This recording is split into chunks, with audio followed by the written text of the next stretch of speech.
Ok, bom, agora estamos ao vivo na gravação aqui.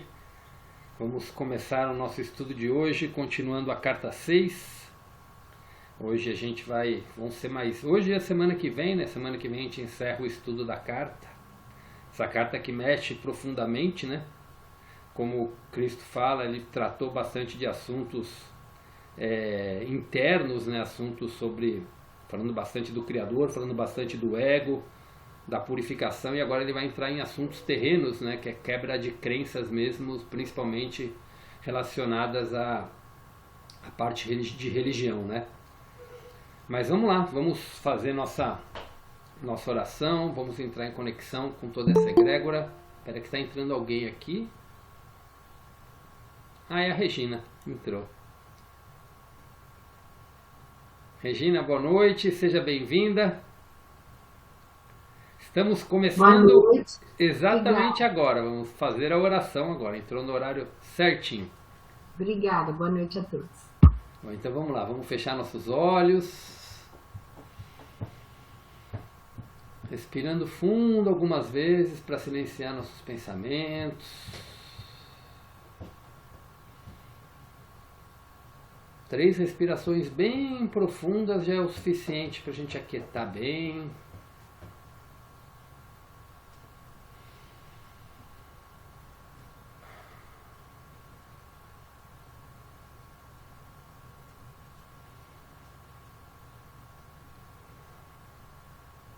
E vamos para a nossa oração. Pai, Mãe, Vida, Tu és minha vida, meu constante apoio, minha saúde e minha proteção. A perfeita satisfação de todas as minhas necessidades e minha mais alta inspiração. Peço que me revele sua verdadeira identidade. Sei que é sua vontade que eu seja plenamente iluminado e que eu sinta a sua presença dentro de mim e ao redor de mim. Creio e sei que isso é possível. Creio que tu me proteges e me guardas no perfeito amor. Sei que o meu propósito final é te expressar. Quando eu falo contigo, sei que tu estás perfeitamente receptivo para mim, pois tu és a consciência amorosa universal que fez este mundo e o tornou visível, e que, quando eu te peço para falar comigo, eu envio um raio de luz para a sua consciência divina, e que quando eu escutar, tu entrarás em minha consciência humana e chegará cada vez mais perto do meu espírito e do meu coração, mais e mais receptivos. Eu entrego minha vida e o meu ser aos seus cuidados.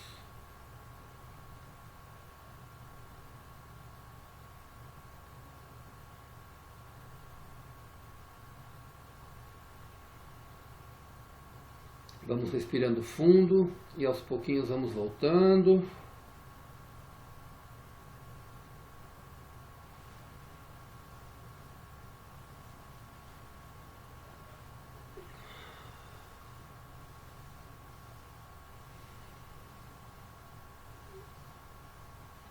Vamos estar dando início à leitura de hoje. Voltando a falar das páginas, né? No livro a gente começa na página 225, vai até a 233, e no PDF começa na 146. Vamos até a 151. Uma coisa bacana das cartas, né? A Lê segue a Lê é minha esposa, né? Acho que eu não sei se o Lauro sabe, quando eu falo a Lê é minha esposa. Ela segue a Gabriela Pugliese. Sabe a Gabriela Pugliese? Ela faz vários conteúdos na internet há muito tempo, né? Ela já foi influência. Primeiro era de alimentação, e de uns tempos para cá ela vem falando muito de conteúdo também de espiritualidade, né? E ela parece que ela encontrou com as cartas recentemente, se apaixonou. E ela é influencer de milhões de pessoas, né? Assim, de seguidores ela tem, né? Parece que ela está gravando as cartas no Spotify e tudo. Ela está fazendo a leitura e gravando. Eu falei, olha, a expansão que isso não vai chegar com esse conteúdo, né? Quando você pega uma pessoa que é influencer nesse nível falando, né? Então, bem bacana isso daí. Fiquei muito feliz que está expandindo cada vez mais e mais pessoas. Mas vamos lá, vamos começar a leitura hoje? Todos localizaram? A gente vai dividir em duas partes também hoje, tá? Então vamos lá. Até uma parte que a gente vai ler, vocês vão perceber que Cristo já falou sobre essa parte, né, que é a Santa Ceia, né, na carta 3, e ele fala de novo, ele rememora esses acontecimentos. Eu não vou comentar nada, mas eu quero ver como estarão as vibrações de vocês, porque da outra vez as vibrações deram até uma baixada quando falou, né, quando entrou nessa etapa. Mas vamos ver hoje, ele até pede para a gente observar bem como vão estar nossas vibrações, né? Quando eu estiver lendo aqui vocês vão perceber. Mas vamos lá. Sobre o cristianismo. Agora passo a falar de assuntos mais terrenos. Enquanto lê as páginas seguintes, observe o que ocorre com o seu humor ou seu sentimento de bem-estar. Este é um exercício para reconhecer o que acontece na consciência enquanto mudam os seus pensamentos e você utiliza um novo conjunto de palavras. Por favor, leia as próximas páginas com muito cuidado, seja você um cristão praticante ou não, e resista se você tiver uma forte tentação de saltá-las. Anote suas respostas, ideias, sentimentos e, sobretudo, qualquer mudança de sentimento, seja de depressão ou de prazer. Anote o número da página onde as palavras começarem a melhorar seu ânimo e a levá-lo para um plano superior de paz e felicidade. Este é um exercício dos mais importantes. Se não o fizer, você continuará lendo a respeito da consciência sempre, porém nunca alcançará uma profunda compreensão do que é a energia básica da sua existência, da matéria, do corpo e do ambiente, dos acontecimentos de sua vida, de seu humor e de suas aspirações espirituais. Você não chegará a compreender que a consciência é a totalidade, tudo em sua existência e experiência, até que observe como as ideias e opiniões podem elevar ou baixar as frequências vibratórias de sua consciência. Desejo que você se torne consciente das palavras que utiliza em sua vida diária, a qualidade de vida que elas criam para você e o impacto que elas causam sobre os outros, elevando seus ânimos em paz e alegria ou deixando-os deprimidos e esgotados. Além disso, é minha sincera intenção alcançar aqueles de vocês que atualmente estão vinculados à religião cristã, que estão lutando com o condicionamento religioso passado ou presente e encontram dificuldades para se livrar de suas percepções dos dogmas, a fim de se moverem livremente nas frequências vibratórias mais finas de um conhecimento espiritual superior. Talvez você tenha medo de ser condenado simplesmente por ler estas páginas. Ainda assim, elas o atraem fortemente e você sente intuitivamente que está lendo sobre a verdade da existência, que não foi ensinada por seus líderes religiosos. Você está dividido entre sua necessidade imperiosa de conhecer a verdade e o temor de desgostar a Deus, seja qual for a forma qual o percebe na atualidade. Eu, o Cristo, estou muito consciente da angústia que estas cartas causam a muitas pessoas sinceras e desejo conduzi-las além de sua inquietude, até a perfeita paz mental e alegria. Por esta razão, é absolutamente necessário primeiro analisar as suas crenças atuais e as origens das doutrinas da Igreja, antes de continuar ensinando a você a mais profunda verdade a respeito da natureza do universal e da própria natureza do homem. Para compreender completamente as origens da doutrina cristã, você deve voltar no tempo até o começo do judaísmo, e aí encontrar as racionalizações da mente humana que lutava para definir em palavras o que sentia intuitivamente que era a possível fonte do ser. Você, que está lutando para livrar-se dos mitos passados e crenças errôneas, deve agora por si mesmo alcançar a clara percepção e compreender a fundamental diferença entre a crença da Igreja e a verdade da existência que estou presentemente tentando explicar.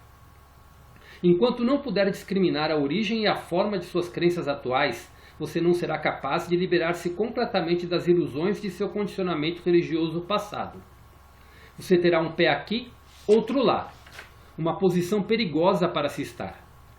Esse estado mental provocará um grande conflito e poderá levá-lo a abandonar a busca e voltar às antigas formas religiosas, cômodas e emocionalmente seguras, mas que não levam você a lugar algum. Portanto, tenha cuidado e não se deixe intimidar pelas ameaças de desgostar a Deus e outras condenações do mesmo gênero. As origens da crença em uma superdivindade individual.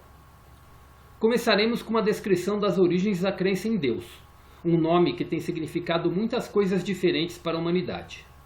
Esta crença começou quando os antigos hebreus caminharam pelos desertos e se perguntaram sobre as origens da criação. Imaginaram que de alguma maneira a fonte da criação deveria seguramente ser um super-humano, homem, Deus, invisível e muito superior à Terra e à humanidade. Alguns dos profetas antigos estavam misticamente conscientes de que a fonte da criação estava difusa e presente, de alguma maneira, em toda a criação e que ela existia também na dimensão eterna. Porém, este misticismo não estava disponível para a mente humana comum. Você deve compreender que, apesar da aparente realidade em sua mente de tal Deus, originária de suas leituras da Bíblia, ninguém jamais vislumbrou tal super-humano, homem-Deus, em nenhuma forma, exceto, quem sabe, Moisés, que afirmava tê-lo visto em um arbusto ardente e que disse que ele se descreveu como eu sou o que sou. Tudo o que se sabe deste Deus super-humano é derivado das leituras e descrições pitorescas de Deus dadas pelos profetas durante sua permanência na Terra. O fato de que os religiosos se voltam apenas aos antigos para citar sua verdade, uma vez que eles não podem acreditar que Deus é verdadeiramente real, eterno e igualmente capaz de falar com as pessoas nos dias atuais desta era, mostra o quanto são ilusórias as crenças religiosas. Seus líderes religiosos têm pânico de qualquer crença que não combine com as antigas. Eles nunca consideram, ou têm medo de considerar, que talvez o conhecimento espiritual dentro da dimensão terrena seja evolutivo. Quero que você veja que um tecido de crenças, uma mescla de racionalizações e crenças, foi forjada para criar uma rede de segurança mental e emocional com a qual é possível envolver e prender as mentes e os corações das pessoas. Tudo que se ensina às pessoas na fé cristã é baseado na emoção e se origina no ouvir dizer, derivações de antigas narrações de minha vida e morte na Terra. Mesmo assim, acredita-se nela fanaticamente. Os cristãos aprendem que Deus é amor e é consciente de seus pecados. Deus castiga, disciplina, premia os bons e envia desgraça aos maus. Esta é uma exata descrição da atividade e da consciência humana. Os cristãos aprendem que eu, o Cristo, na pessoa de Jesus, morri pelos pecados do mundo. Fui o Cordeiro de Deus sem mancha, sacrificado para pagar o preço dos pecados humanos. Eu fiz o supremo sacrifício de mim mesmo para cumprir essa estranha façanha de pagar pelos pecados através dos tempos. Eu novamente entrei em meu corpo depois da morte pela crucificação e apareci muitas vezes em meu corpo para confortar e ensinar a meus discípulos enlutados. Eu até ingeri comida durante minhas aparições. Após 40 dias, elevei-me fora da vista de meus discípulos, alçando meu corpo aos céus. Como perguntei na carta 3, o que eu faria com meu corpo humano no céu, na minha vida mais além? Eu disse em minha última ceia que meus discípulos deveriam recordar aquela última refeição com eles, partindo o pão e passando um a um, e que deveriam beber da mesma taça de vinho e recordar que meu corpo foi crucificado e meu sangue derramado para trazer a eles a verdade do ser. Entretanto, este evento se converteu em uma estranha crença na qual, com pompa e cerimônia no altar, meu corpo é transferido às hóstias que os fiéis devem engolir com a devida reverência. Meu corpo. Que bem faria meu corpo, espiritualizado ou não, para aqueles que comungam? Você percebe como a mente pode ser condicionada a aceitar bobagens ilógicas que perduram há 2000 anos porque têm sido sustentadas por uma grande hierarquia de papas e cardeais vivendo em palácios imensamente ricos e mantidos com grande pompa terrena em cerimônias prestigiosas? E essa primeira parte eu vou encerrar aqui.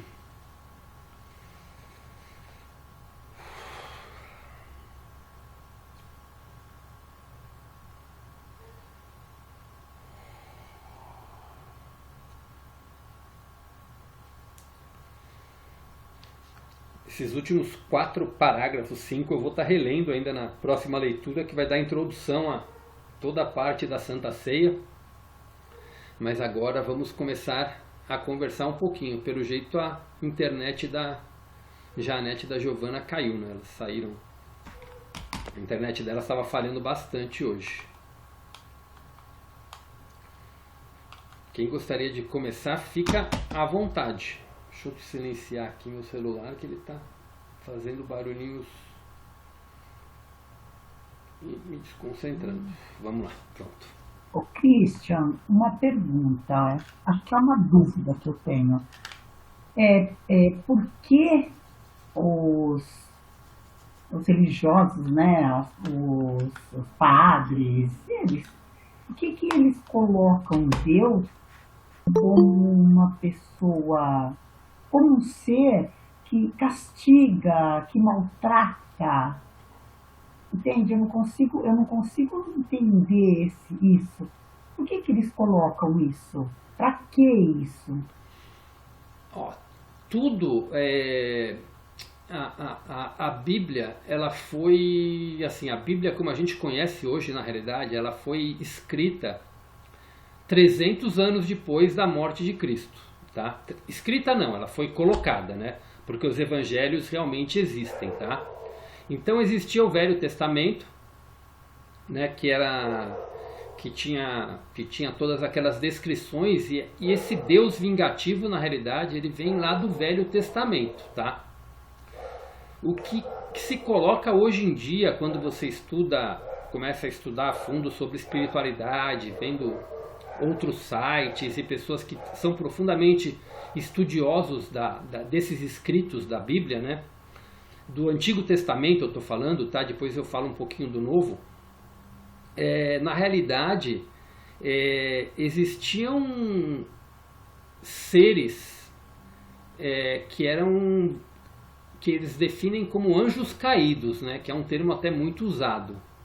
E muitas dessas descrições de Deus do Antigo Testamento, na realidade, são desses anjos caídos. Então muitos colocam como nome de Javé, um nome muito citado na Bíblia Antiga é Baal. Todos eles são anjos caídos que na realidade eles tinham como intenção controlar a humanidade. Então, o que dizem também, muitos dizem que quando Abraão, ele até Cristo vai citar Abraão aqui mais para frente na segunda parte que a gente vai ler. Mas o que Abraão definia como Deus, na realidade os espiritualistas falam que era Javé. Javé era um ser super poderoso, né? Era uma entidade super poderosa, mas que tinha como intenção escravizar a humanidade. Tá? Então, muitas das descrições de Deus que tinham no Antigo Testamento eram entidades muito poderosas que eles acabavam idealizando como se fosse um Deus. Então eles criaram e era realmente um Deus que tinha esse controle, essa fixação por sangue. Eles se alimentavam por tudo isso. Então eles incentivavam guerras, incentivavam um monte de coisas ali que você pode ver no Antigo Testamento. Por exemplo, quando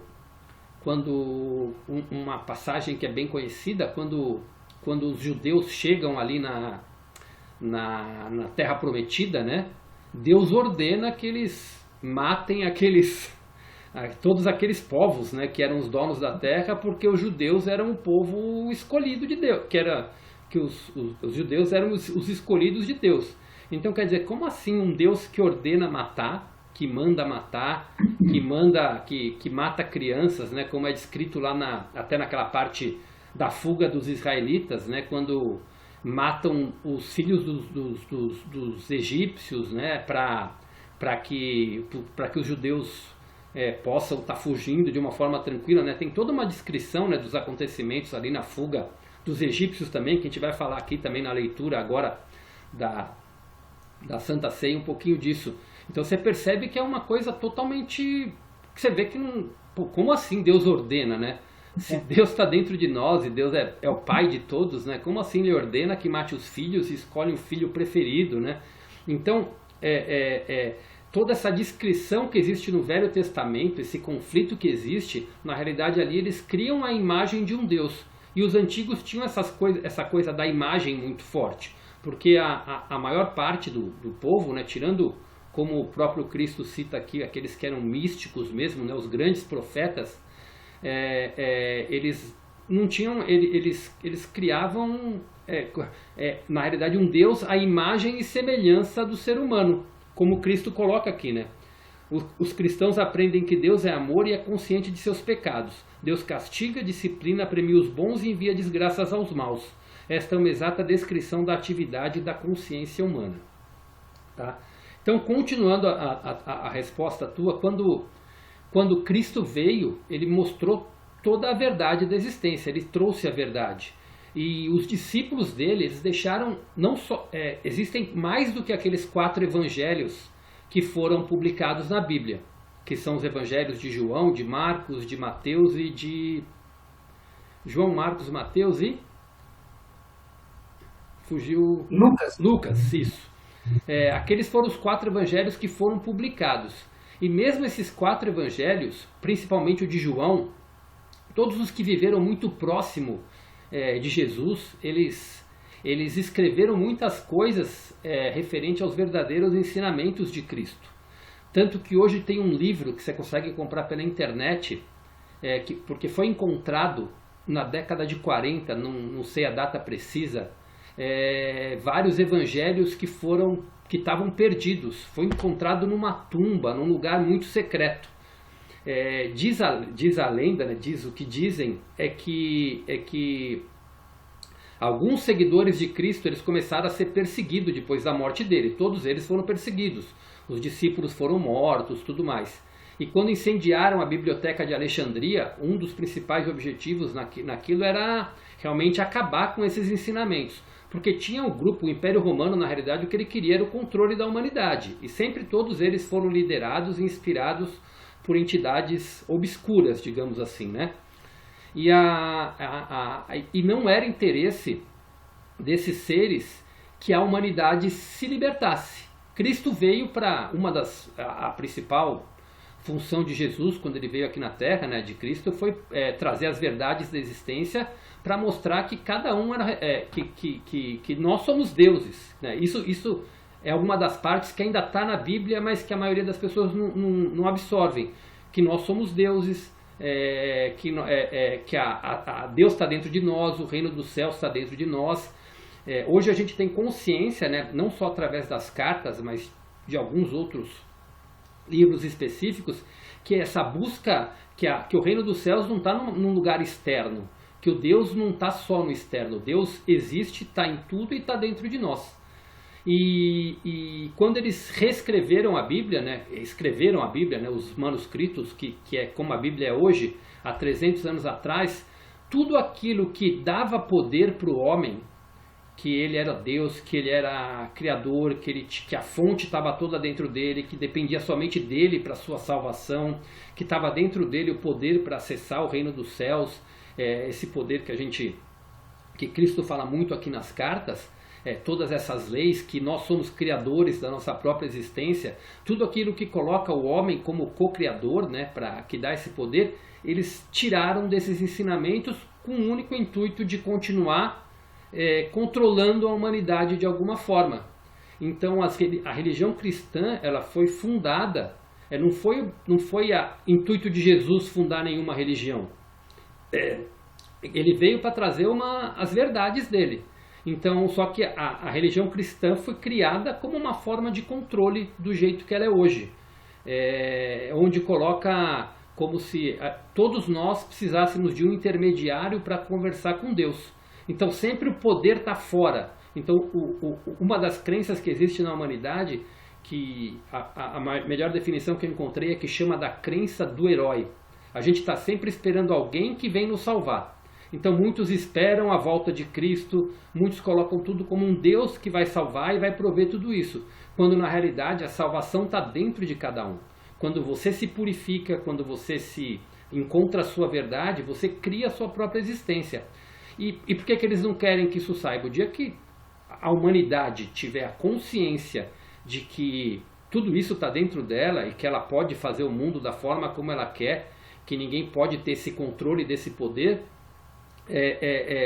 a humanidade está liberta, a humanidade está salva e o reino dos céus vai ser instalado aqui na Terra e não era controle de ninguém.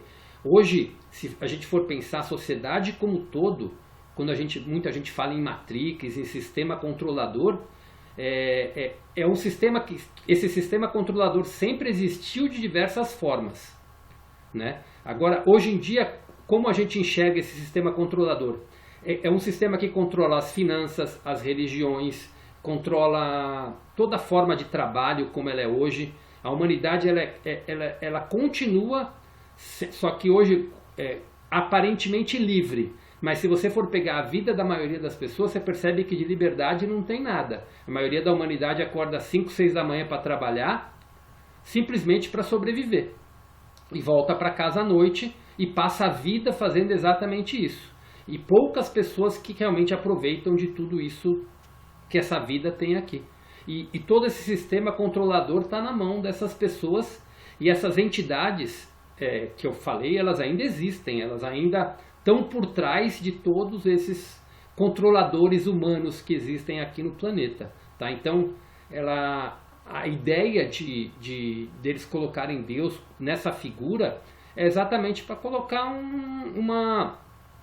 aquela coisa de que te coloca dentro de uma coraça, porque quando você fica escravo do medo, você está sempre com medo de pecar, isso você vai perdendo a sua identidade, você perde a sua espontaneidade, você vai perdendo tudo aquilo que de melhor tem. Então a criança, quando ela nasce, ela é livre, ela é espontânea, ela é autêntica. Quando entra todas as crenças, vai encapando aquela criança e se torna um adulto totalmente condicionado com as crenças que existem e que acabam controlando a nossa vida. Então, quem controla tudo isso, né, que é muito mais profundo, né, um estudo que envolve... eu não sou a pessoa mais... Eu conheço tudo muito de uma forma superficial. Assim, para falar a verdade, eu não tenho nem muito interesse em me aprofundar em conhecer tudo isso. Mas conhecer o suficiente para entender que tudo isso faz parte de um plano maior para controlar a humanidade como ela é feita. E isso já existe há milênios. Vários Cristos vieram no planeta com o intuito de libertar de despertar a humanidade, né? Buda foi um deles, Maomé foi outro deles. Então várias pessoas, na realidade, Cristo... tanto que Cristo não é um nome, não é o sobrenome de Jesus, não é Jesus Cristo. Cristo, na realidade, é um estado de consciência, crística que todos nós temos condições de acessar, porque isso está dentro de cada um. E quem acessa a consciência crística consegue se liberar, porque conhece a verdade, né? Conheça a verdade e a verdade os libertará, né? Que é outra frase famosíssima. E quando você conhece essa verdade, que Cristo está dentro de vocês, você começa a acessar muito mais tudo isso. Só que como a gente está tão cheio de crenças, por isso que a purificação da consciência ela é muito importante. Para a gente poder se desfazer do que a gente não é, para resgatar quem a gente é, que é esse Deus que existe dentro de cada um de nós. Tá? Então tudo... que existe nesse ponto que você fala, é interesse deles como uma questão de controle mesmo, tá? Porque tira o teu próprio poder. E isso é uma coisa muito antiga que vem de milênios e milênios, que a humanidade estava praticamente desde as origens. Aí, tirando lá no começo, quando era a época de Adão e Eva mesmo, né? Em sentido figurado, né? Mas desde quando começou o Jardim do Éden era aquilo ali, e depois quando a humanidade caiu, né? Quando falam da queda da humanidade, é quando realmente a gente perde a consciência e perde essa conexão com o Criador, a gente começa a entrar em todo esse processo de evolução que a humanidade passou, da matéria e de tudo isso que ele foi evoluindo aí ao longo dos tempos, tá? Então é uma história longa, né? Quando olha da civilização, mais ou menos assim, é uma história contada. Quando eu falo uma história que é muito clara para mim hoje na mente, e que todos aqui sabem, por exemplo, o descobrimento do Brasil. É visto como os portugueses vieram para cá e descobriram o Brasil, tal, aquela coisa linda. Na realidade, os portugueses vieram para cá, mataram todo mundo que tinha aqui, os habitantes aqui, fizeram uma matança nos índios e quiseram colocar a cultura deles para cá. E a religião era uma das coisas que eles colocavam, né? O próprio ensinamento cristão dos jesuítas e tudo mais foi uma da forma de doutrinação a toda uma população que já existia aqui. O Brasil nunca precisava ser descoberto, o Brasil sempre existiu, o mundo inteiro sempre existiu. Tá? Mas é a história que contam nas escolas, para ver como tudo é uma forma de doutrinação de quem conta a história. Então, quem conta a história vai dar sempre a versão que ele quer dar para a versão dele, né? Quem contou essas histórias foram os próprios portugueses, digamos, portugueses não, quem sobrou deles que fizeram os livros de história. Então é a história que nos é contada. E isso vai para tudo. Se você for entrar em indústria farmacêutica, qualquer coisa que hoje a humanidade é refém, existe uma narrativa que foi criada e que as pessoas tomam isso como uma verdade absoluta. Nossa, hoje eu falei demais, hein?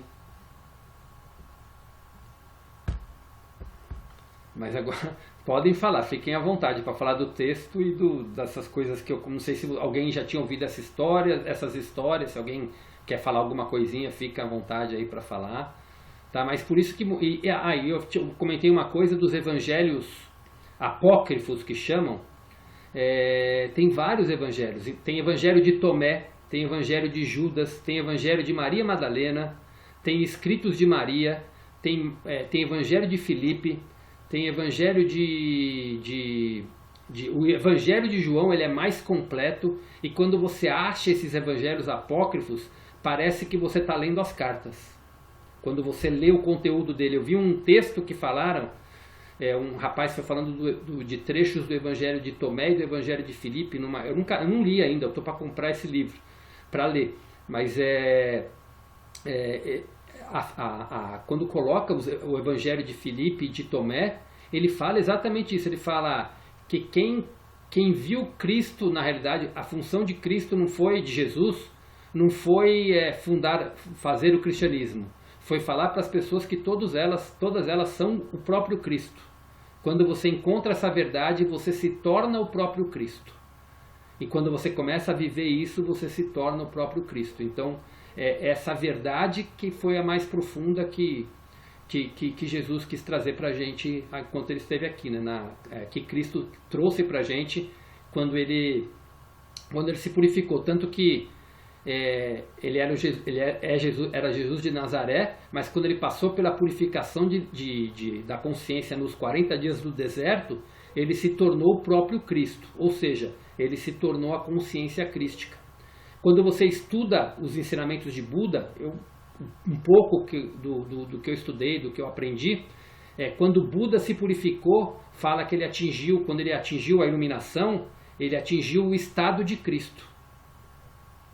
Então Cristo é um estado, é um estado que todos têm, que é o estado de iluminação, que é quando a gente purifica o nosso ego e atinge a nossa verdade.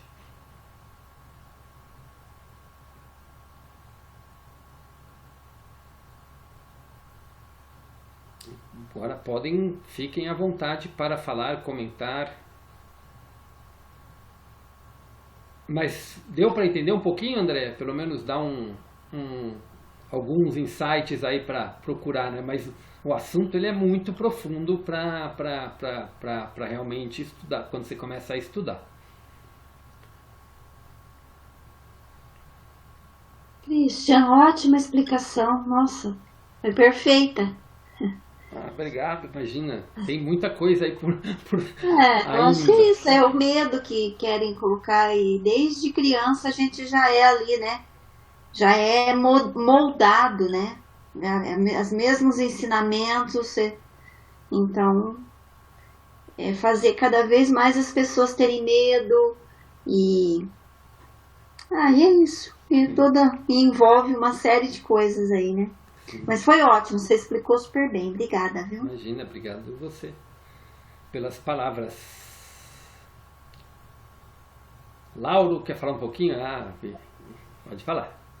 Olhando superficialmente, dá uma revolta, né? Porque a gente passou a vida dominado, escravo de todo esse contexto, né? E com culpa, com vergonha, né? E é muito escravizante essa situação aí da religião, né? Sim. Deus fica vigiando, castiga. Há uma incoerência que fala que Deus é amor, mas, meu Deus, que castiga, que condena. Então, é uma incoerência muito grande aí. Sim. Então, eu acho muito, muito bom ter encontrado essas cartas, né? Esse grupo, porque eu vou me purificando dessas crenças, desses pesos, né? Sei lá, a culpa é algo muito pesado, assim, muito maligno, né? Sei lá, escraviza. Sim. Então é uma libertação muito saudável, né? Muito bem-vinda, assim, na minha consciência. Muito bom, muito bom. Um livro que me ajudou muito nessa coisa que foi o primeiro que eu li, né? Depois que a minha esposa, principalmente, a minha esposa era bem evangélica, mas ela tinha muitos conflitos quando falava que Deus é amor e ouvia sobre essa matança que tinha, né, no Antigo Testamento. E o livro que realmente foi como uma luva foi aquele que a gente já falou sobre ele, o Conversando com Deus, que mostra a essência do Criador. É sensacional. Conversando com Deus. Uhum. Eu mandei até aqui no grupo já o PDF dele, Lauro. Eu acho que você ainda não estava, eu vou ver se eu entendi. Eu vou reenviar o PDF dele, mas você encontra esse livro hoje para vender. Na época que eu li esse livro, ele não estava mais vendendo aqui no Brasil, mas hoje você já encontra ele de novo, você consegue encontrar pela internet. Tá, essa expressão Deus é amor tudo bem, né? Com essa expressão é isso mesmo. Sim, é isso mesmo. Uhum.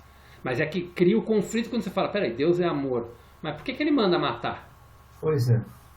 Por que ele castiga? Por que isso aqui? Né? Por que judeus é o povo escolhido de... Peraí, como assim o povo escolhido? Que os outros não são filhos de Deus? Sim. Os asiáticos, os africanos, os índios, todos os outros não são filhos de Deus? Toda a criação. Que não somos judeus. E toda a criação, né? Sim.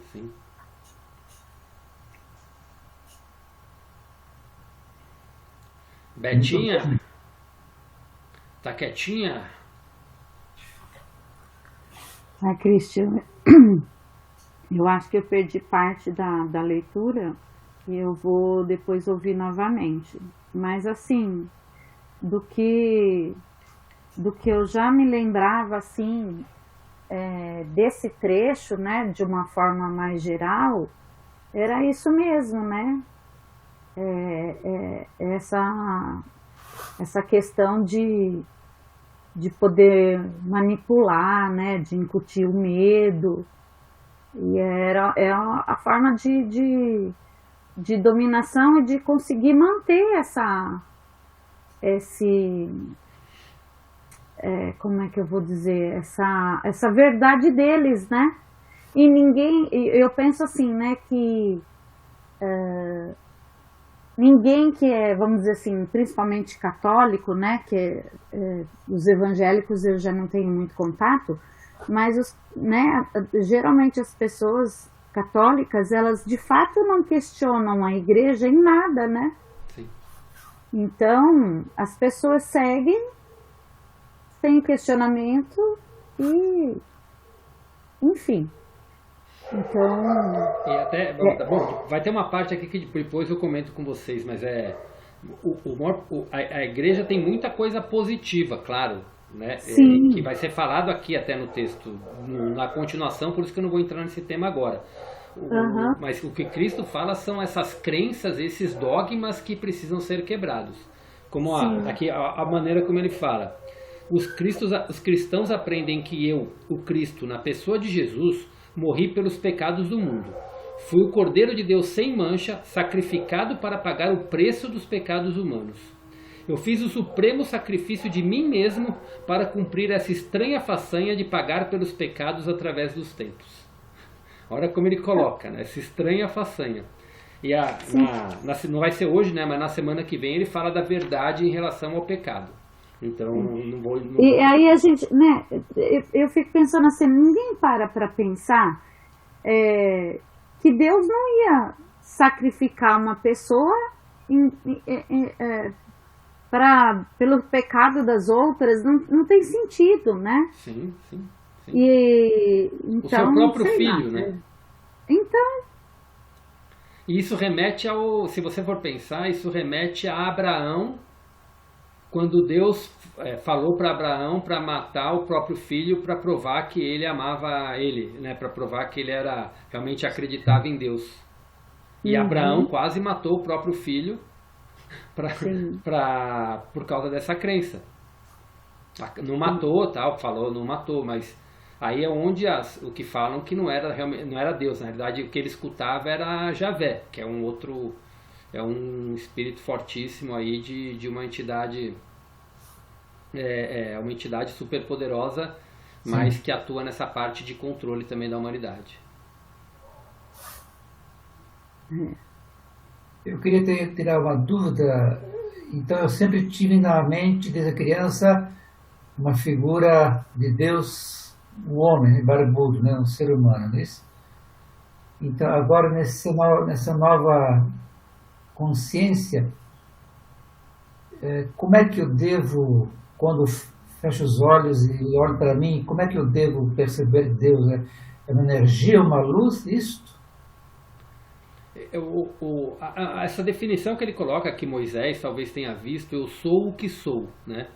Sim. Na verdade, Deus está em tudo.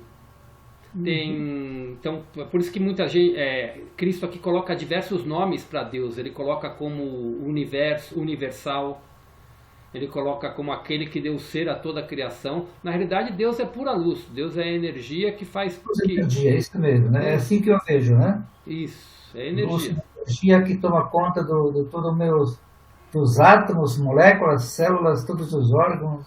Exato. A mente, as emoções, sentimentos, pensamentos. Se a gente pensar no Big Bang, foi a explosão da consciência de Deus que deu origem a tudo. Sim. E como isso começa a se manifestar na matéria? Pelo magnetismo, pelos prótons, pelos elétrons, pela junção das minúsculas partículas, né? São substâncias químicas que vão juntando, formando partículas, formando os átomos, formando as células, as moléculas, as células, e a partir daí começa a formar tudo que é vivo. Então, por que Deus está presente em tudo? Porque tudo que você vai estudar, seja o reino vegetal, o reino mineral, o reino animal, os seres humanos, qualquer reino que você vai estudar, na essência dele é tudo feito de partículas elétricas, é tudo feito de células. Algumas vivas, né?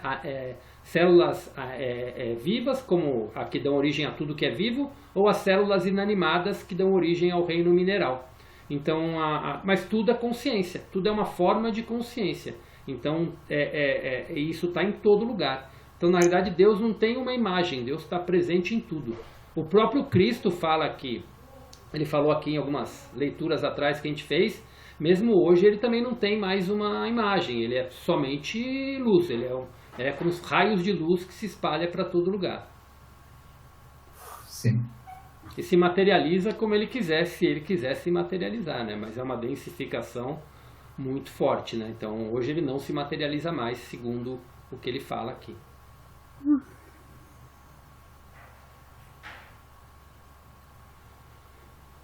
Deixa eu ver quanto falta aqui de tempo. Pera aí que tá no finalzinho aqui. Vixe, o mouse tá com... Faltam 2 minutinhos. Vamos abrir a outra sala já então? Pra gente não... Que aí eu quero ver se as meninas têm mais alguma coisinha para comentar.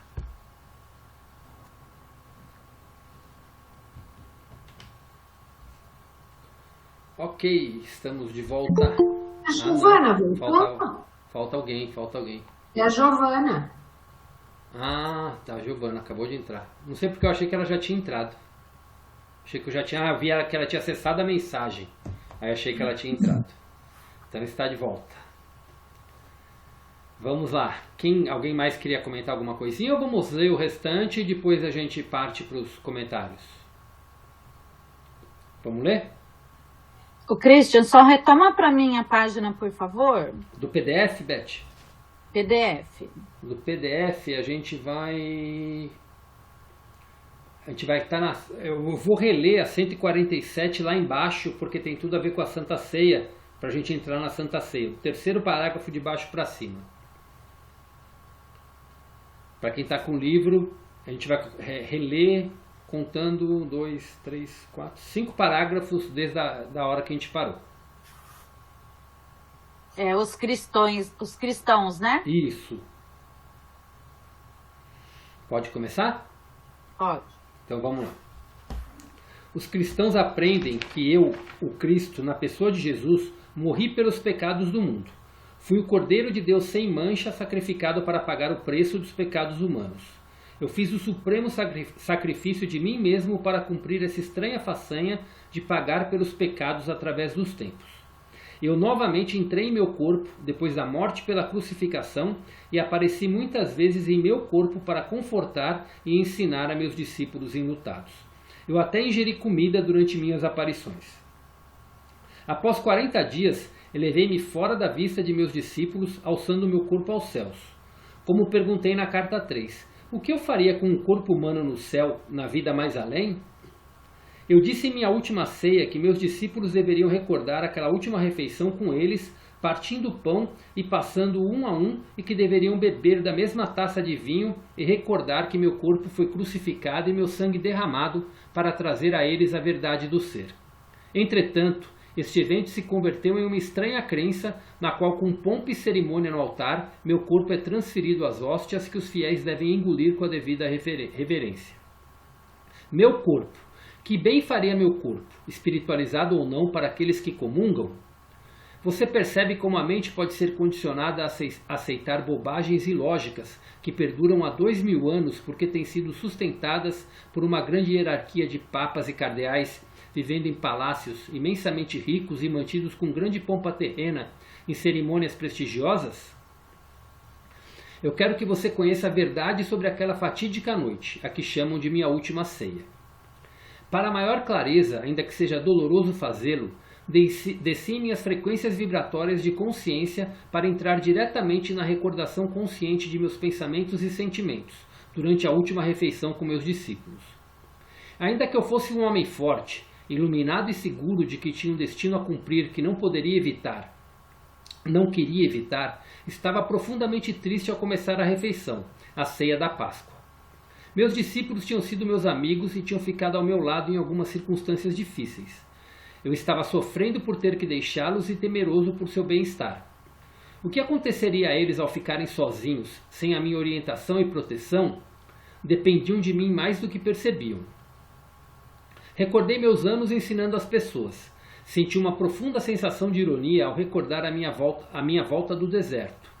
Estava sujo, descuidado, porém literalmente possuído por uma alegre solicitude para com os meus semelhantes e intensamente entusiasmado, porque poderia colocá-los no bom caminho, introduzir em suas mentes a verdade sobre a existência, mostrar como superar os seus temores, suas doenças, pobreza e miséria. Eu iria conquistar o mundo. Porém, como tinha sido diferente o resultado? Logo, estaria pendurado em uma cruz. Era verdade, entretanto, que eu tinha alcançado muito êxito. Refleti sobre os momentos de cura e a aceitação alegre das pessoas ao Pai amoroso. Eu podia compreender porque o sumo sacerdote e o conselho me odiavam. Ao invés de medo, castigo e sacrifício de animais, eu tinha trazido às pessoas a realidade do Pai amor, provando isso pela cura de casos terminais. Voltei minha atenção aos meus discípulos, que estavam falando entre si enquanto comiam. Eles permaneciam inconscientes do desafio que me aguardava, minha crucificação. Embora eu os tivesse avisado várias vezes, negaram-se a aceitar minhas palavras como verdade. Pensaram que eu começava a ter medo do sumo sacerdote e se perguntavam por quê. Eu já havia conseguido sair de situações ameaçadoras antes. Como era costume na Páscoa, falavam das circunstâncias da fuga dos israelitas para o Egito. João, que tinha uma forte imaginação, fazia um relato vívido de Moisés reunindo os israelitas e dizendo que finalmente iriam deixar o Egito, escapando da escravidão para a liberdade no deserto. Por esta razão, Moisés se dirigiu ao responsável de cada família para que matasse um cordeiro sem mancha e com um punhado de ervas marcasse com sangue a porta de sua casa.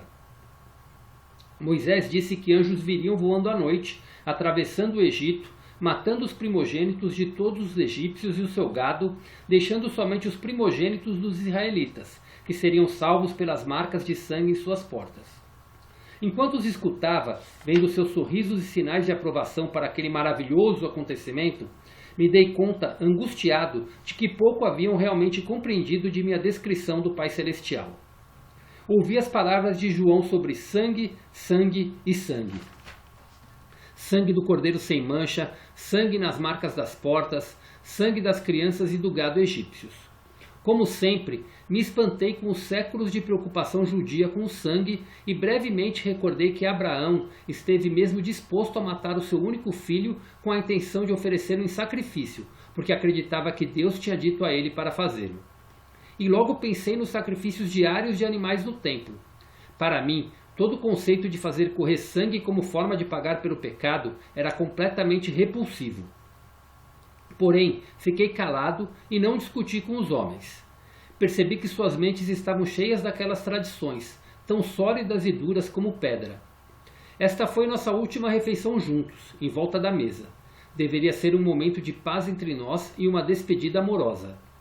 Era duplamente importante para meus discípulos, porque a Páscoa era um acontecimento muito sagrado para suas mentes judias, e isso eu teria que aceitar com um espírito de amor e compreensão. Antes daquela noite eu não havia celebrado a Páscoa, uma vez que a tradição me desgostava. Preferia subir as colinas tranquilamente para meditar, deixando meus discípulos celebrarem a Páscoa com suas famílias. Por causa daquele hábito, eles não estranharam meu silêncio no momento. Eu estava meio recostado, meio sentado, incapaz de relaxar como costumava fazer. Tenso, contraído, compassivamente caloroso para com meus discípulos, ainda que aborrecido com eles.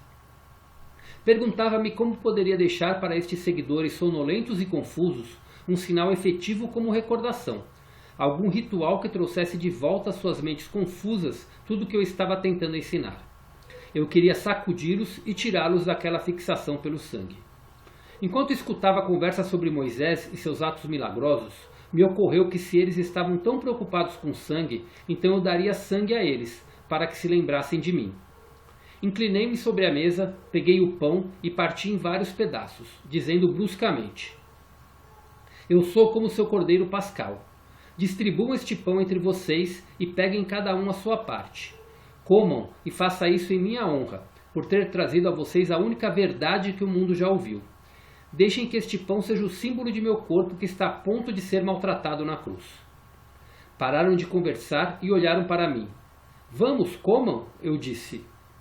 Como em um sonho, silenciosamente tomaram um pedaço de pão, passaram-nos uns aos outros e todos comeram a sua parte. Então peguei uma grande taça de vinho e disse para beberem e passarem aos outros. Este vinho é o símbolo de meu sangue. Eu vim para dar a vocês a verdade sobre Deus, a verdade sobre a vida. Porém eu fui rejeitado. Meu sangue correrá por vocês. Novamente em silêncio, beberam da taça e a passaram entre si. Suas faces estavam tensas, mas não disseram nada.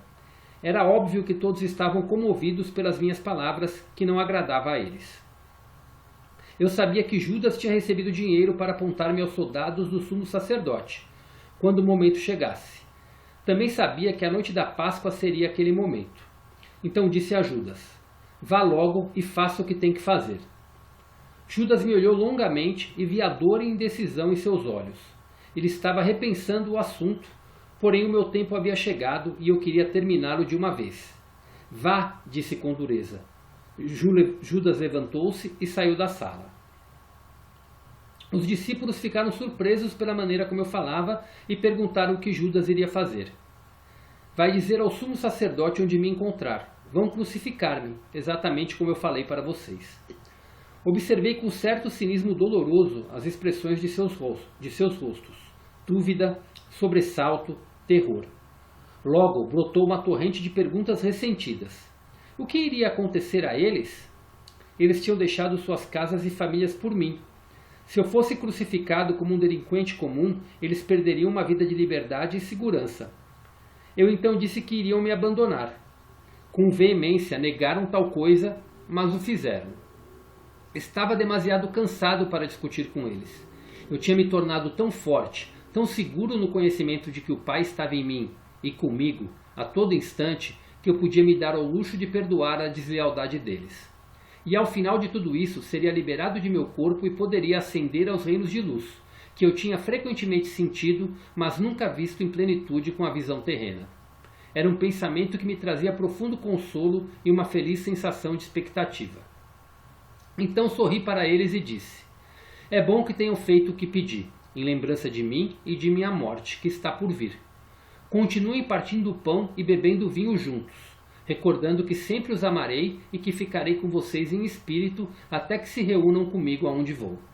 Não tenham medo, vocês serão guiados, serão inspirados, serão fortalecidos e falarei claramente com vocês. A minha única advertência é esta: no futuro, muito do que tenho ensinado a vocês será esquecido.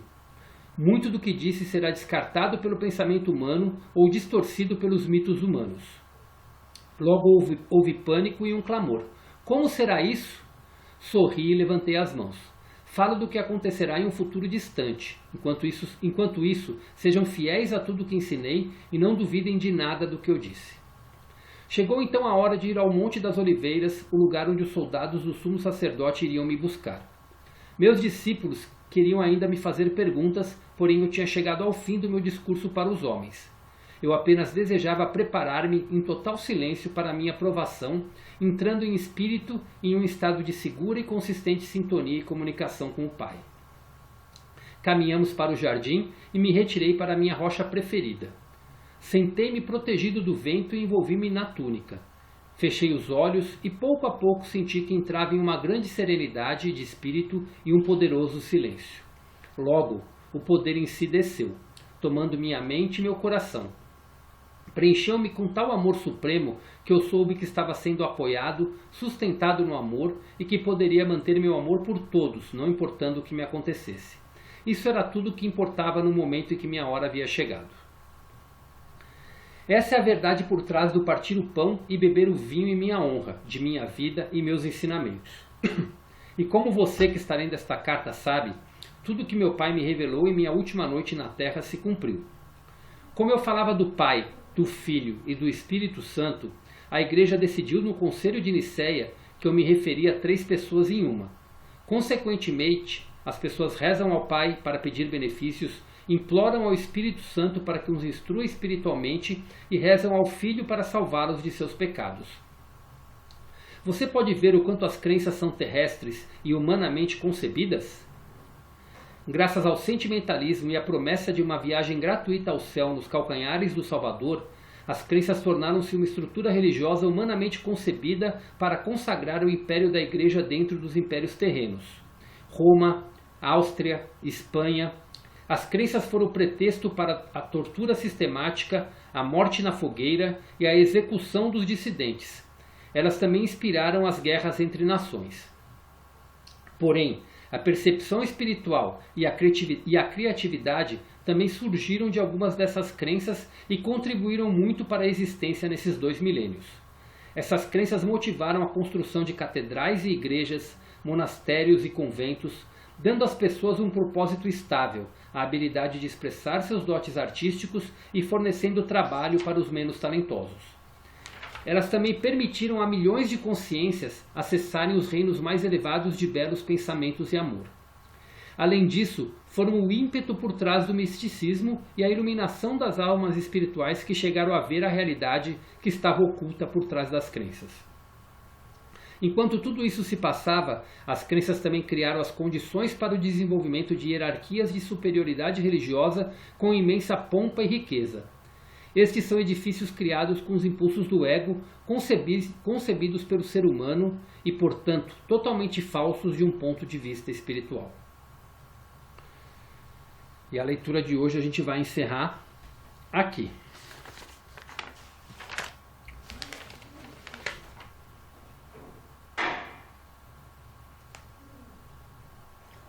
Essa leitura ela é muito forte.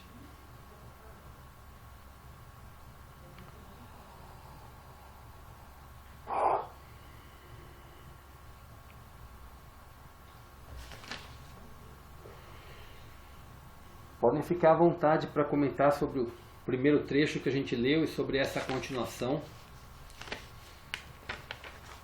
Podem fazer seus comentários, as suas percepções, seus questionamentos. Fiquem à vontade cada um para falar.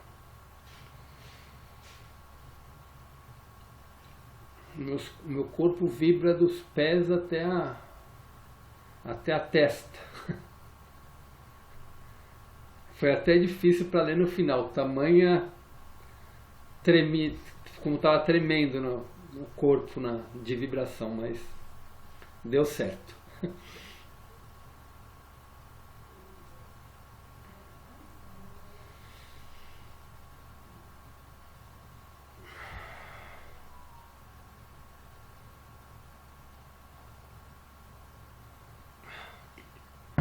Um de cada vez.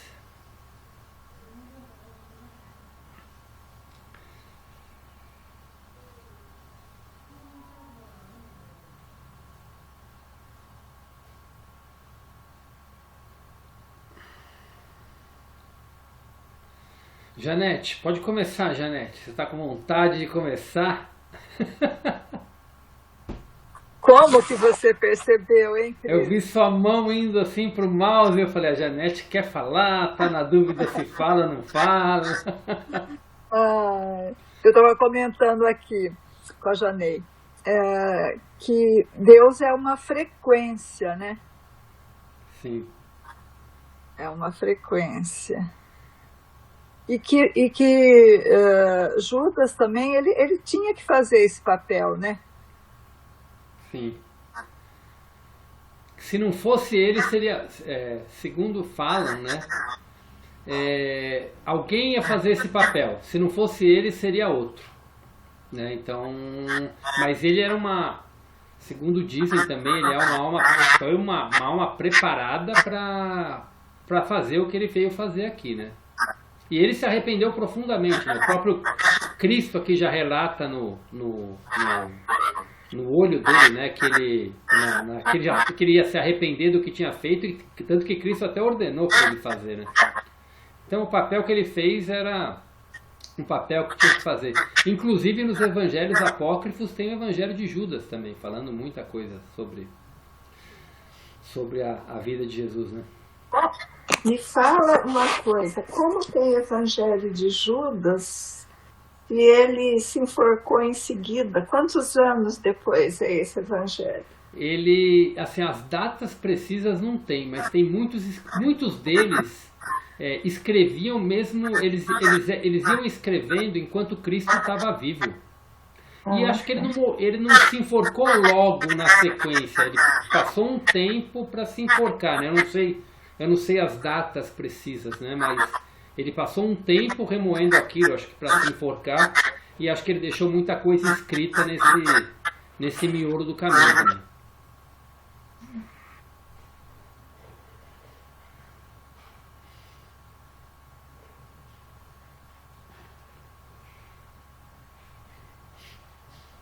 E Judas, ele, assim, até no filme, no The Chosen, né? Dá para perceber que durante um tempo ele viveu uma relação próxima, né? Ele não conviveu com Cristo desde o início, né? Com Jesus, desde o começo que ele começou a caminhar, mas ele teve uma relação muito próxima também, né? E dizem que Judas tinha muita coisa de ego, né? Aquela coisa de querer ser vários deles tinham, né? Aquela coisa de querer ser o preferido de Jesus, né? Tanto que foi essa coisa de não ter as suas ideias aceitas que fez com que ele que as ideias que ele acreditava como Jesus deveria ser, né? Que era aquela imagem do Messias que eles tinham das inscrições dos escritos dos profetas, né? E que Jesus vinha para reunir os hebreus, né? Alguns faziam, e Judas era um desses, a imagem de um guerreiro que ia vir, né? para poder realmente tirar os judeus da dominação do Império Romano. E quando Judas via que Jesus não fazia isso, né, começou a bater um pouco com as crenças deles, e foram essas crenças do ego que fizeram com que ele tivesse o ímpeto para trair Jesus, né? Embora ele se arrependeu disso durante todo, enquanto Jesus ainda estava vivo, né? Mas acabou fazendo o que fez, né? Mas como a Janete falou, se não fosse ele, seria outro. Ele tinha um papel importante na história, que tinha que ser dessa forma, né? Por algum motivo tinha que ser dessa forma. Talvez se não fosse crucificado, ele não teria ficado tão marcado na imagem de todas as pessoas, né? Não puderam apagar essa história toda, né? Christian, de todos os apóstolos, o João é o que ficou mais próximo da Maria, que segundo eu sei da Bíblia, né? Que ele que ficou próximo. Mas ele não negou a Jesus também, como os outros? Quando Jesus fala que negaram a ele, eu acho que ele se refere aqui, pelo que eu entendo, tá? Era que na hora que ele foi pego, né? Que ele foi preso e que ele foi levado para o julgamento, e depois todo o caminho que ele fez, que percorreu para a crucificação, era nessa hora que eles iam negar. Mas logo depois de 3 dias, né, quando veio a ressurreição, tudo mais, né, quando veio a história da ressurreição, eles se reuniram todos eles juntos, né? Então, e Cristo, quando ele aparece, né, de novo para eles, né, Jesus aparece para eles que não é em corpo, né, na realidade é em espírito, né? Ele aparece em espírito, né? Ele se materializa, modo de falar, né? Ele densifica o espírito deles para aparecer e para continuar os ensinamentos para ele. Então, na realidade, todos eles continuam, menos Judas. Judas foi o único que não teve com eles nesse momento, mas os outros 11 se reuniram junto com Maria Madalena, com Maria, né? Com vários outros seguidores dele aí, né? Que na realidade falam que são vários seguidores, né? Os 12 eram os principais, mas era uma legião muito grande que tinha, né? E ele apareceu para vários desses, inclusive para Marcos, que não era Marcos não era um dos 12, né? Mas ele apareceu também, inclusive, para Marcos, né? Isso são os relatos que falam, né? Mas na verdade eles negam nesse momento, né? Que falam até que Pedro nega 3 vezes, né? Que negou 3 vezes. Mas no fim, depois todos eles estavam unidos com Jesus e continuaram todo o trabalho que Jesus colocou para eles fazerem realmente, né? E acho que João se tornou mais próximo, que também foi o que viveu por mais tempo, né? João foi o único deles que morreu de velhice, né? Morreu com mais de 90 anos de idade, né? Preso lá na ilha de Patmos, né? Então, foi quando ele, inclusive, escreveu o Apocalipse. Dizem que ele era o mais novo também. Eu não sei, eu já não sei, mas pode ser também, que ele era bem novinho, né? Ele e o Simão não, desculpa, o André também era bem novinho.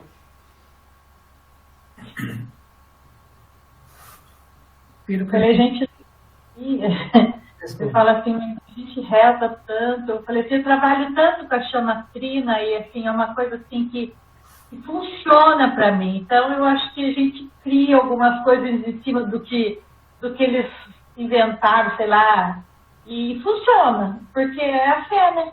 Na verdade é uma frase que Cristo mesmo fala, ele fala lá atrás, quando ele fala sobre isso, né? Na realidade, e acho que ele vai falar ainda no decorrer das cartas, essa fé que tem, por exemplo, no caso da chamatrina, a fé que você desenvolve é tão forte que você consegue cocriar, mas no fundo é uma fé em você mesmo, é uma crença que você desenvolve em você mesmo, que você acaba até delegando o poder para os outros, mas no fundo quem está fazendo é você mesmo.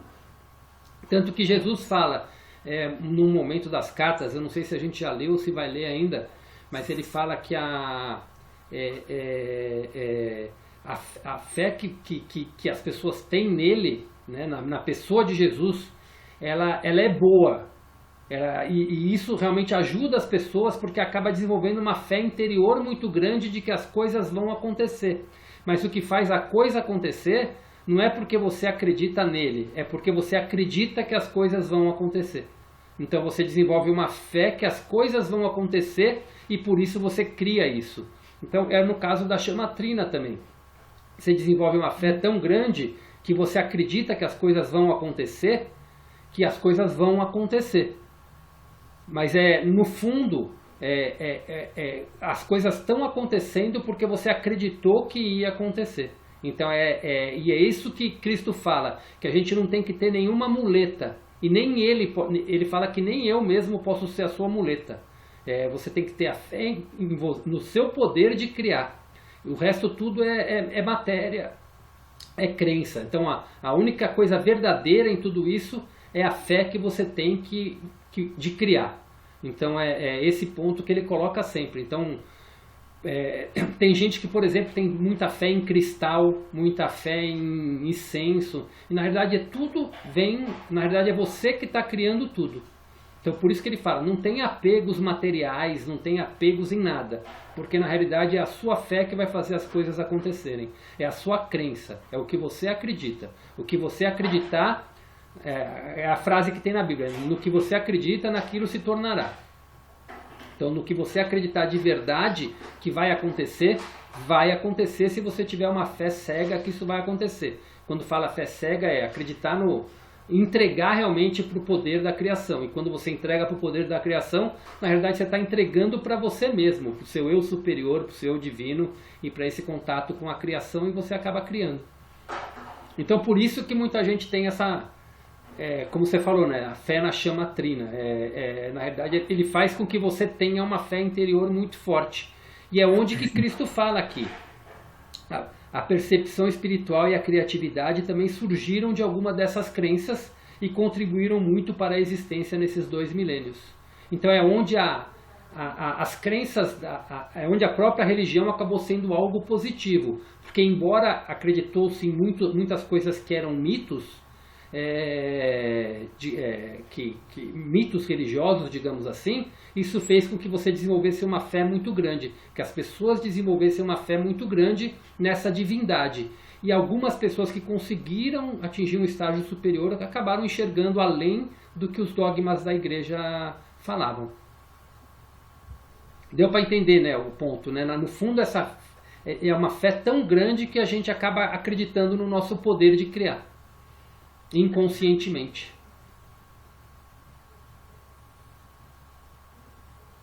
Obrigada.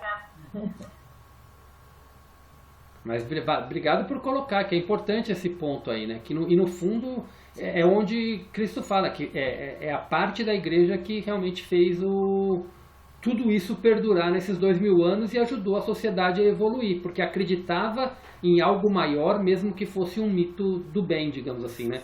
Um mito bom, né? Quando eu falo mito não é uma coisa ruim, acreditavam num Deus supremo, bom, de amor, e isso fez com que a humanidade evoluísse. Como interpretar a ressurreição da que a igreja fala? O Cristo conta lá na carta 3, né, como foi a ressurreição dele, né? Na realidade, ele combinou com José de Arimateia, né, que era um amigo dele e tudo mais, que tinha muito dinheiro e muito recurso, e o corpo dele foi tirado de lá. O corpo dele foi tirado e foi levado às escondidas, e segundo as descrições que ele dá aqui na carta 3, ele foi enterrado em Nazaré, numa gruta perto de onde ele morava. E aquela cena com Maria Madalena, tudo é verdade, porque foi Maria Madalena quem ajudou, que fez todo o processo junto ali, porque ela foi uma das que ajudou José de Arimateia no processo todo. Então houve ressurreição, isso? Não, houve Cristo, como Cristo já sabia que ele ia morrer, né? Ele já sabia que ele ia morrer crucificado, ele combinou com José de Arimateia para quando ele morresse, tirasse o corpo dele dali e enterrasse ele em Nazaré. Então, quando fala em ressurreição, fala a ressurreição da carne. Não, na realidade o corpo dele foi enterrado como de uma pessoa comum. Ah, sim, tá. O que ele ressurge, né? Realmente ele ressurge, mas ele ressurge em espírito, como seres que aparecem hoje, que muitas pessoas veem, né? Então ele surgiu em espírito e ele se fez visível para aqueles que ele queria. Então os discípulos dele, embora ele fala que realmente ainda não tinham a clara compreensão de tudo que eles fizeram, eles eram seres muito evoluídos espiritualmente. Todos eles foram muito. Imagina você conviver 3 anos com os ensinamentos de Jesus. Por mais que você tenha ainda alguns dogmas, algumas crenças, você ganha um grau de evolução, de percepção espiritual muito alta, né? Então eles tinham já uma vibração elevada que podiam ver a presença de Jesus. Ah, entendi. Tá. Então ele vem como luz, ele vem como um ser de 4ª dimensão, podemos dizer assim, que se densifica para poder aparecer. Né? O que dizem,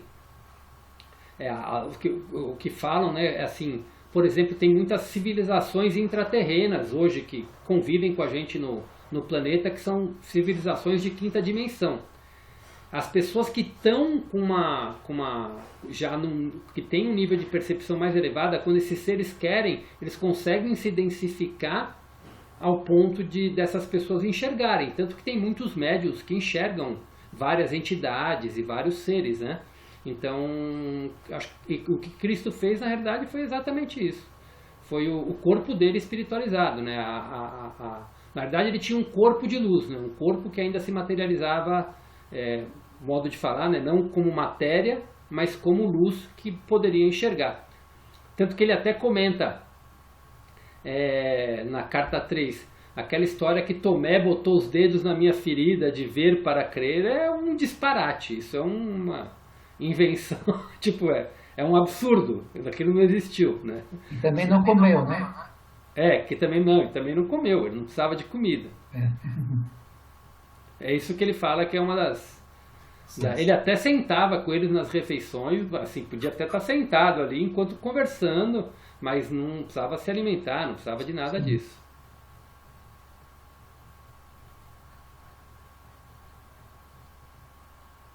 Então era o corpo de luz, na realidade dele, que se materializava aqui. E eu acho, assim, isso é só um comentário, enquanto podem perguntar o que quiser, né? Como sempre foi falado, né, inclusive na Bíblia, que depois de 2000 anos Cristo iria voltar, né? A volta de Cristo e tudo mais.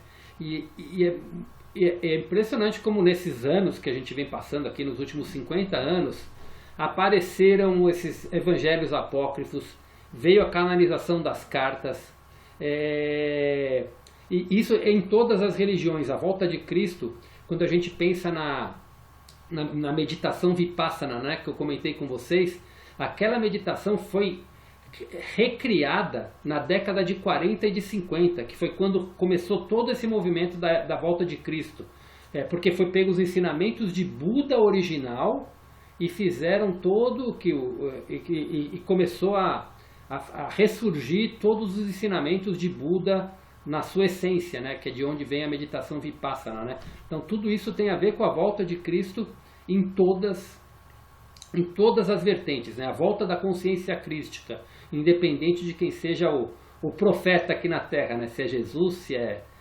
Krishna, se é Maomé, se é Buda, independente de quem ele seja, né? Na realidade, todos eles foram seres que atingiram a consciência crística aqui no planeta, que são avatares que vieram com uma mensagem para ser divulgada para a humanidade. E ainda existe hoje, assim, será? Deve existir, não é? Eu acredito que sim. Sim. Eu acredito que sim. Ainda tem alguns por aí espalhados, ancorando a consciência, né? Mas hoje essa presença está vindo muito mais forte em consciência mesmo, né? Muitas pessoas que vêm falando, o próprio canal, se a gente for pensar, né? O canal foi um avatar que veio preparado para poder receber a consciência e escrever esse livro aqui, né? Então, se a gente for pensar nisso, foi uma alma que foi preparada para fazer desde o nascimento, quando ela conta a história dela lá no começo, desde o nascimento a consciência dela foi preparada para que ela pudesse escrever as cartas. Não deixa de ser uma forma de vir, né? De manifestação.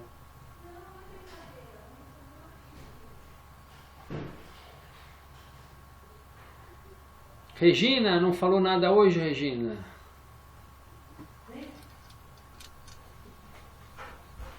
Não, Cristian, só escutando. Tá joia. Aline, quer comentar alguma coisinha, Aline? Vou acompanhar. Oi? Vou só acompanhar, tô quietinha. Tá joia. Betinha, quer comentar mais alguma coisa? Não, Christian, é aquilo mesmo, assim, né? Parece que eu tenho uma visão, assim, geral, não detalhada, mas é aquilo que eu já tinha falado naquela hora.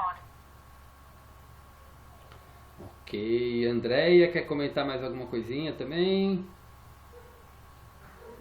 Não, Cristian, já foi bem esclarecedora essa parte para mim. Giovana? Cristian, eu estava aqui pensando, né, nesse parágrafo que ele fala assim, olha, a minha única advertência é esta, no futuro muito do que tenho ensinado a vocês será esquecido, muito do que disse será descartado pelo pensamento humano ou distorcido pelos mitos humanos. Mas a gente sempre soube, né, desde criança foi ensinado como que foi, né, na Bíblia, enfim, contado.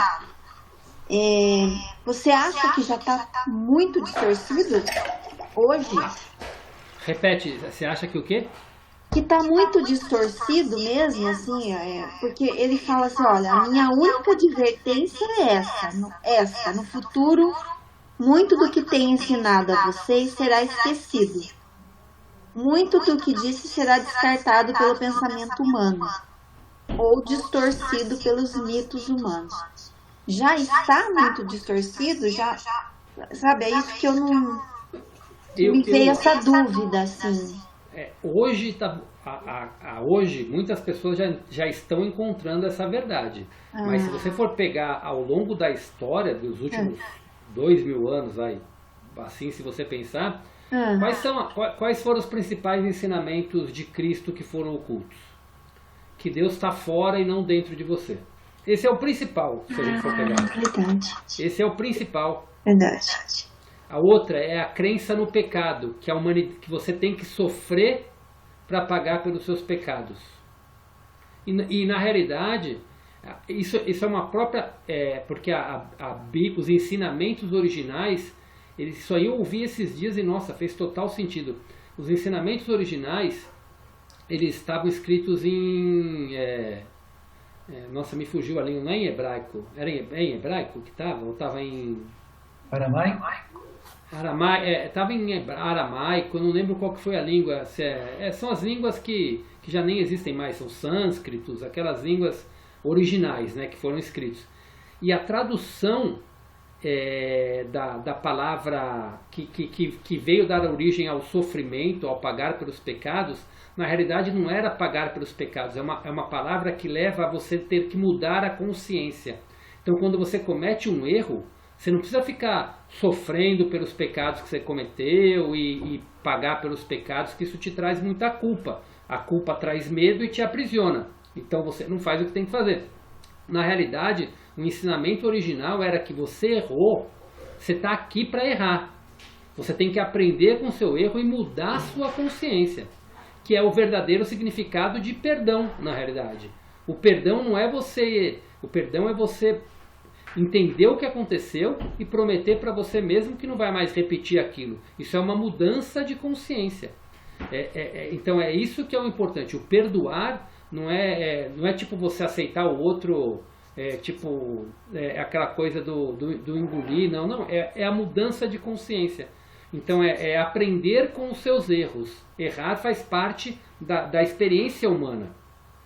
O que a igreja coloca é o quê? Parece que é proibido a gente errar. Então a maioria das pessoas crescem com medo de errar, porque vai ser julgado pelos erros que cometeram. E no fundo não, você está aqui para errar e aprender com seus erros e mudar sua consciência de acordo com os erros que você comete, né? Então, essa é outra crença muito forte que colocaram. E aí o resto são os dogmas que vão colocando, né? Tipo, Jesus é o único Filho de Deus. Isso vem da crença, quando coloca que Jesus é o único Filho de Deus e que ele veio se sacrificar para isso, que deram a razão à morte dele. Não, ele morreu para trazer as verdades e ele não é o único Filho de Deus, todos são filhos de Deus. Jesus é um irmão nosso mais velho e mais evoluído.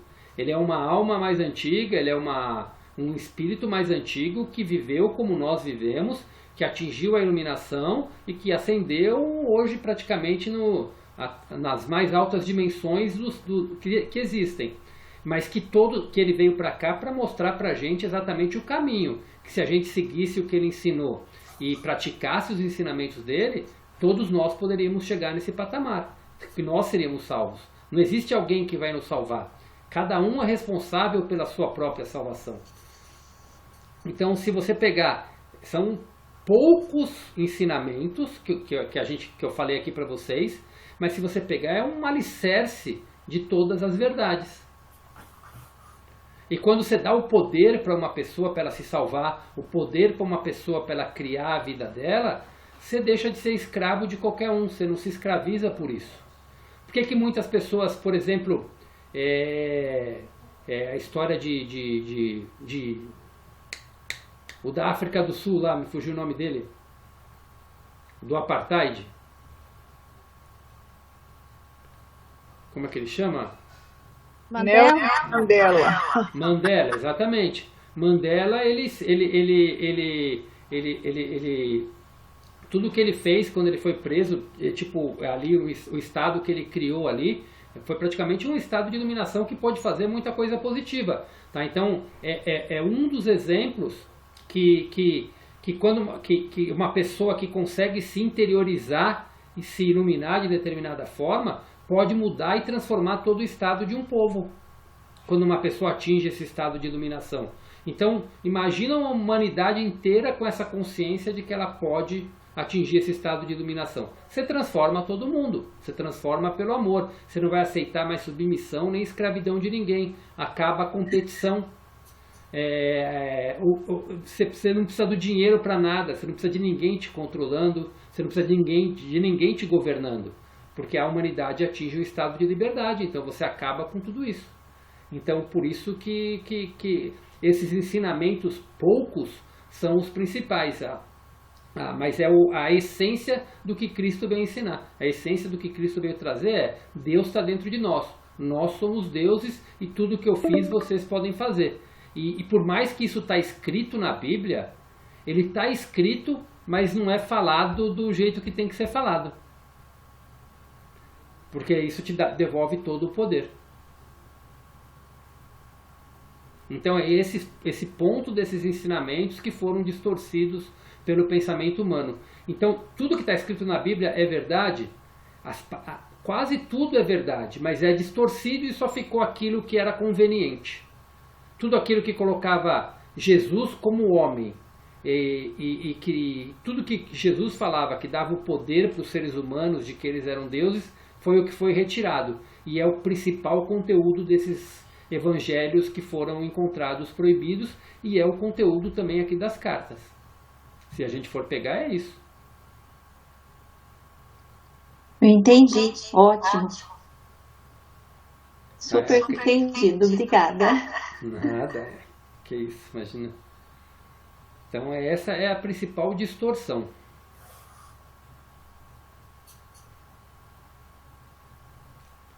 Lauro, quer colocar mais alguma coisa? Eu tenho uma dúvida sobre a questão essa frase aí, continuem partindo o pão e bebendo o vinho juntos, recordando que sempre os amarei e que ficarei com vocês em espírito, até que se reúnem comigo aonde eu vou. No caso, o que a Igreja Católica faz da comunhão é uma memória, isso é válido. É o que ele fala, na realidade o que ficou na Igreja Católica foi um ritual estranho que eles desenvolveram, que não faz sentido nenhum em termos espirituais, você comer a hóstia, assim, virou um ritual. Agora, o que ele fala é: continuem se reunindo, continuem recordando os meus ensinamentos, lembrem que eu sempre estarei com vocês, que o amor está sempre com vocês, o importante é a mensagem. Certo. O ritual em si é muito maquinal, né? Isso, é um ritual humano, digamos assim. Sim. E se não fizer isso, parece que vem a culpa, tem que fazer isso. E se não vai comungar, parece que é um grande pecado. Sim. E quem não... Como é que fala? Tem uma até que falam: quem não fizer a penitência, né? Não pode... Quem não fazer como é que chama? Que eles falam quem não for lá falar com o padre sobre os pecados... A confissão, isso. Não pode comer a hóstia, porque não é digno de receber o corpo de Deus. Então, você vê, já colocam como: se você não se arrepender dos seus erros, você não é digno de receber o amor de Deus, enquanto que você é sempre digno de receber o amor de Deus. Então, sempre vai ser digno. Na realidade, Deus não né? Isso é muito poder. Sim. Na realidade, para Deus não existe o bem e o mal, tudo é crença humana. Para Deus, tudo é. Uhum. Quem define o que é bom e o que é mal é o próprio ser humano. Deus ama a humanidade como ela é. E essa é a essência. Deus ama todos os filhos dele porque ele sabe que os filhos dele são pura luz. E estão aqui simplesmente cheios de crença. E fazem o que fazem por causa das crenças que adquiriram. Mas Deus ama, na realidade, quem nós somos. Que aí vem até aquilo que a gente fala: quando alguém comete um erro, como que se aprende a amar quem te faz mal? Sabendo que ali dentro tem uma alma que é pura como a sua. Só que é uma alma que está cheia de crenças que fazem ele agir daquele jeito, porque é a maneira como as crenças dele ensinaram ele a agir. Então por isso que a gente sempre... Por isso que quando a gente olha uma pessoa, a história de amar o próximo como a ti mesmo, é porque no fundo todo mundo é igual, todo mundo é uma alma, só que com crenças e ideias diferentes por causa da criação, por causa dos acontecimentos e por causa daquilo que acreditam. Quando todos purificarem o ego, o que vai sobrar é a essência de Deus, a essência do Criador, que é a essência de quem nós somos. É assim que a gente perdoa quem errou com a gente, é assim que a gente perdoa os nossos próprios erros do passado, é assim que a gente perdoa todos que nos magoaram, que fizeram qualquer coisa com a gente, entendendo que cada um agiu com a consciência que tinha, inclusive a gente, quando errou, agiu com a consciência que tinha. Quando a gente prejudicou alguém, agiu com a consciência que tinha. E quando a gente entende isso, a gente entra no perdão, a gente transforma a nossa consciência, não comete mais aquele erro e a gente entende que a gente fez aquilo porque era a crença que a gente tinha naquela época. Então a gente vai se libertando das crenças do ego dessa forma. Christian. Oi, Janete. Que bom, né? Esse entendimento faz uma grande diferença, né? Pra gente ficar bem, né? Assim, não sentir esse peso que a gente sempre sentiu, né? Sim. E fazendo isso, a gente quando a gente acha que Deus está sempre nos julgando, né? É exatamente o comportamento que a gente tem. Quem está se julgando, na realidade, é a gente mesmo que está se julgando e julgando os outros. Quando a gente sai disso, se a gente tira a palavra julgamento e crítica do vocabulário, acaba o medo, acaba a culpa, acaba a mágoa, acaba a raiva, acaba a tristeza. Vai acabando todos esses sentimentos, porque na realidade tudo é fruto de julgar, de culpa, de julgamento, de crítica, tudo é derivado disso. É a famosa aceitação das coisas como elas são, né? Aceitar no mais puro da essência, né? O caseiro vai embora, é como é. Ele, por algum motivo, ele saiu e tá tudo certo como tinha que ser, e coisas melhores vão vir, vai vir coisas melhores para ele, coisas melhores para mim. Isso faz parte de um processo de evolução e cada um seguiu o seu caminho, como você mesmo falou. Talvez as frequências já não estão mais sintonizadas e teve que deu um jeito de tirar do caminho, né, um do outro.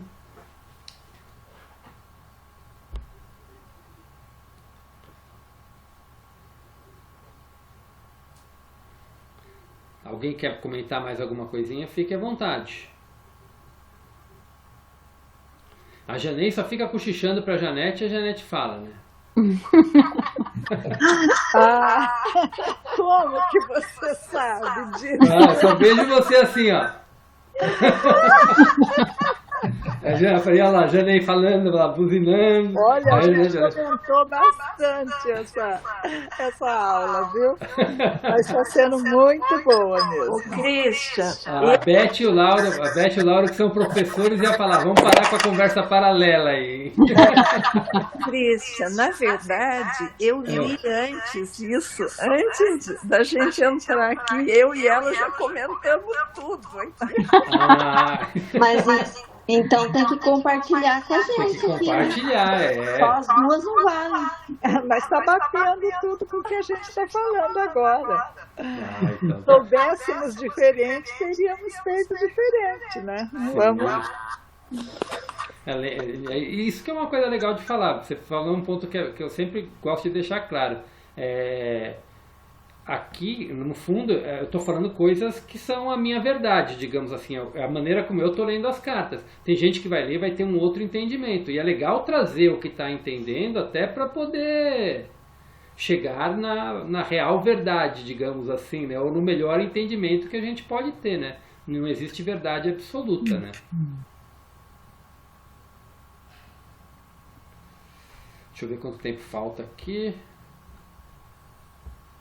Nossa, falta 6 minutinhos.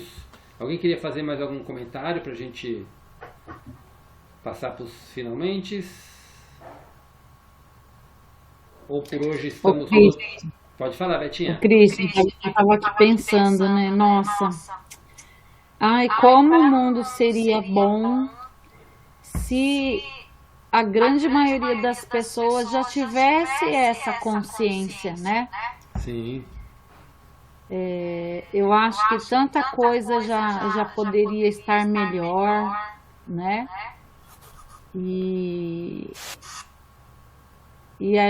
assim, a sensação que eu tenho, né, é que parece que nem nós aqui, nós somos um grupo pequeno, a gente não tem noção de quantas pessoas já acessaram as cartas e de repente tenham criado a iniciativa de também criar grupos, enfim, né?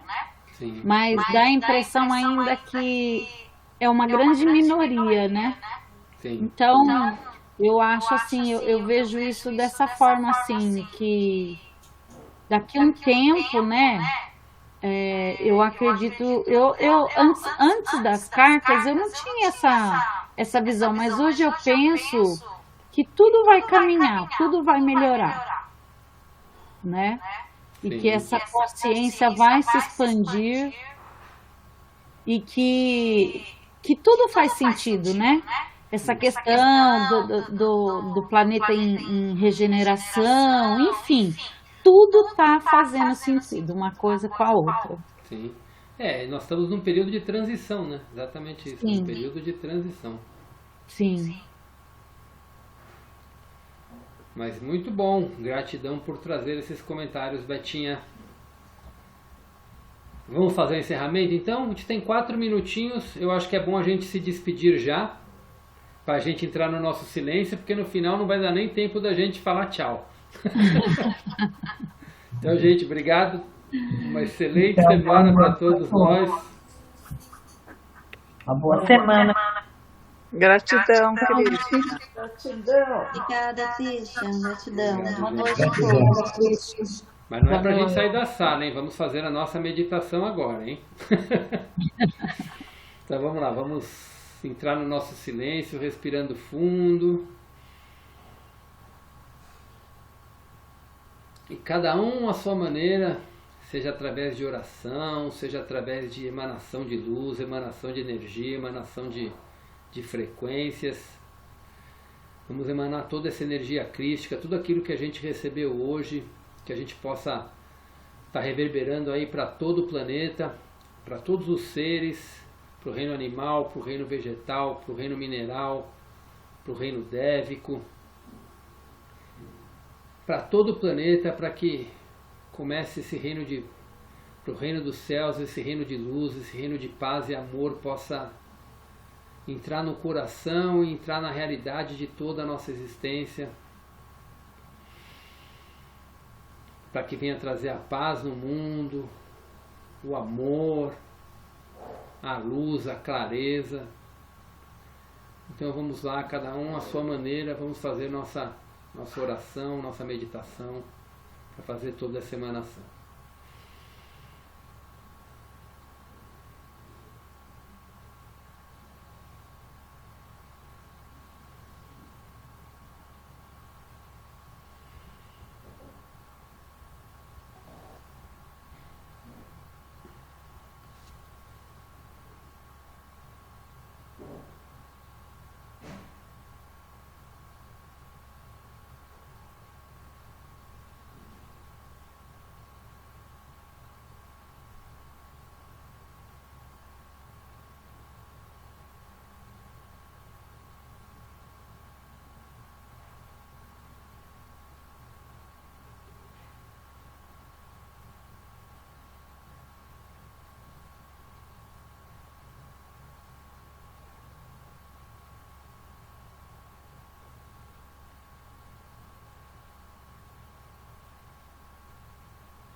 A sala vai cair a qualquer momento, gente. Podem ficar em oração e meditação e fiquem à vontade, cada um no seu tempo aí, tá bom? Uma boa noite para vocês.